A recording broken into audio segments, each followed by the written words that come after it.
Greetings and salutations, my friends. Are you ready to replace Roy, the legend that is Roy Hodgson, the owl himself, at Crystal Palace? Let me take you through a few of the basics of the club, a couple of suggestions for players and looking at the finances, and then obviously get involved in the chat as well. Get involved in the comments and let us know your top tips for managing Crystal Palace.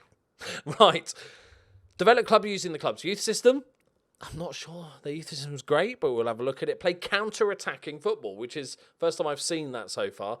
Sign players for a profit, work within the budget. Mid-table, fifth round of the cup and fourth round of the cup.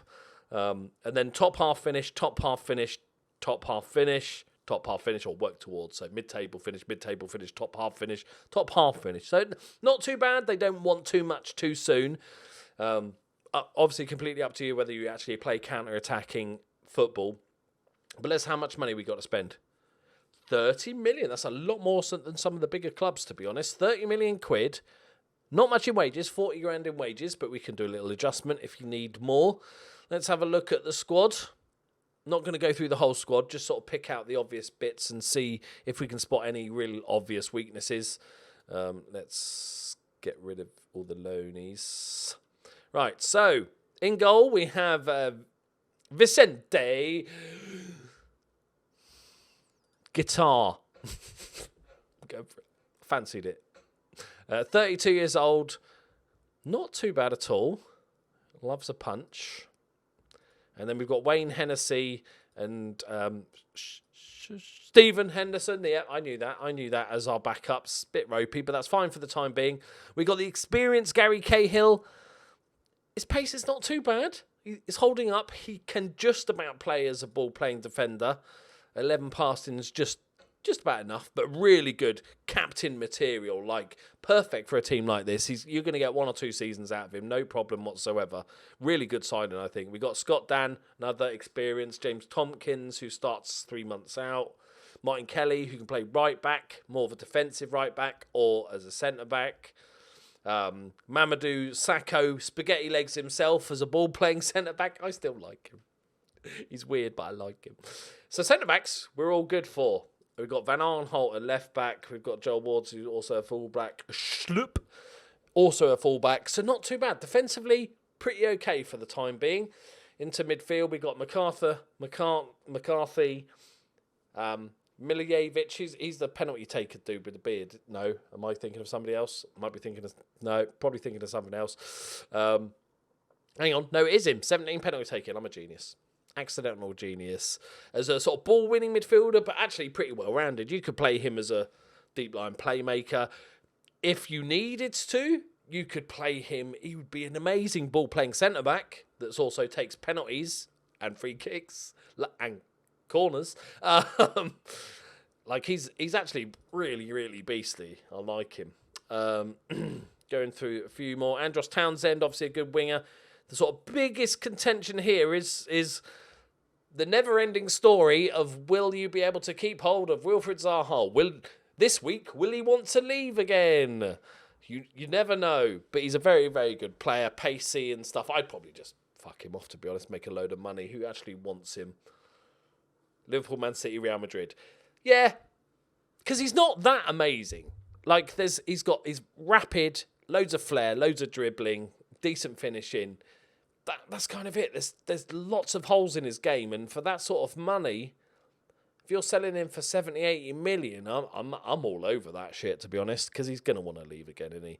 And then we got Maximilian Meyer, the German central midfielder, or number 10, who's a pretty decent player.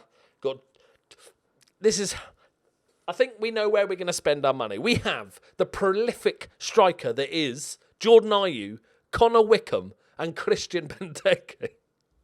Oh, do you remember when he used to be good? Yeah, I'd be getting rid. He's on 120 grand a week. I'd get rid. You can't get rid of Jordan Ayew. He's just signed, isn't he? Oh, no. Does that count? Probably doesn't count. I'd get rid of all three, and I probably spend all my money trying to find strikers that are better. Alternatively, you could play Zaha up top if you wanted to. This looks from the outset to be more of a a one-up-top tactic, I think, unless you're going to do a lot of work. Let's have a look at the under-23s. Yeah, there might be some okay ones there, but nobody stands out. TQ Addy? His first name is TQ? Can't be. Oh. Solomon Kofi Tetes Quayaddy. Okay, yeah, I can understand the TQ now. It makes sense, mate. Similar type of player to Wilfried Zaha. Just 7,000 times worse. Okay. Similar in the way that he's a human, I'm guessing. I think at this point.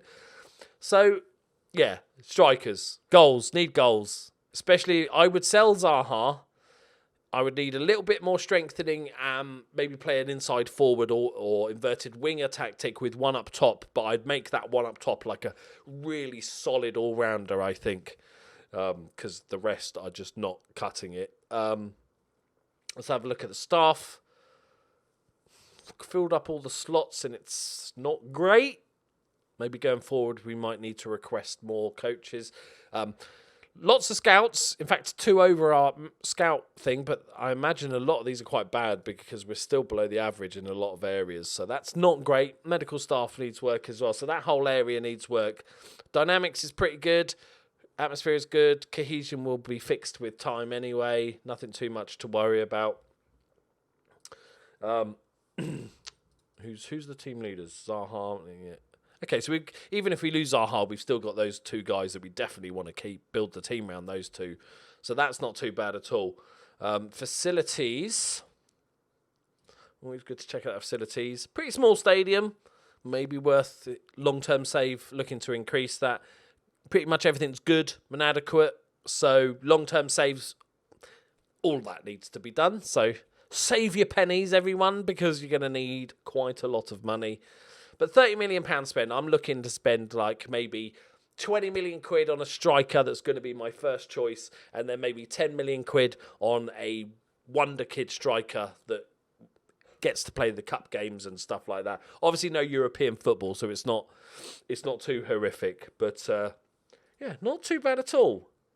The only, like, was it mid-table first season? I think it's doable. I think there's enough good players in there. How long's Sacco out for?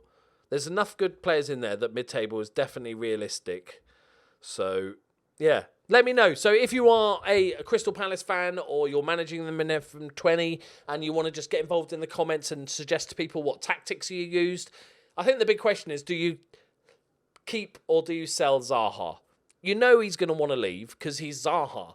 So, I'm thinking that sort of money. 60, 70, 80 million or whatever. Let me know in the comments how much you can sell him for. But there we go. And also, will anybody take Benteke on those wages? That's nuts. Thank you very much for watching. I'll see you in the next guide. Bye-bye.